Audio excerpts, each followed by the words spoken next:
మన సబ్స్క్రైబర్ ఒకళ్ళు మోకేళ్ల మార్పిడి ఆపరేషన్ గురించి ఒక చక్కటి ప్రశ్న అడిగారండి. మనకి నార్మల్ మోకాల్లో ఏసీఎల్, పీసీఎల్ అనే లెగ్మెంట్స్ ఉంటాయి కదండి. దీనివల్ల స్థిరత్వం వస్తుంది కదా. మరి ఈ నీ రీప్లేస్మెంట్ సర్జరీ చేసేటప్పుడు ఏసీఎల్, పీసీఎల్ కట్ చేసేస్తాం కదా.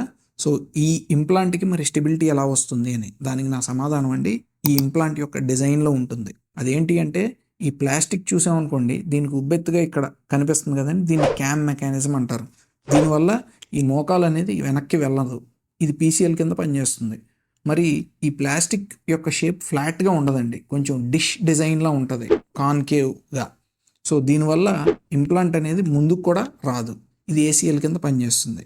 కాకపోతే ఈ రెండు సరైన టెన్షన్లో పెట్టడాన్నే బ్యాలెన్సింగ్ టెక్నిక్ అంటాం. ఇది సర్జికల్ స్కిల్ మీద ఆధారపడి ఉంటుందండి, అంటే సర్జన్ యొక్క హ్యాండ్స్ పనితనం మీద. Thank you.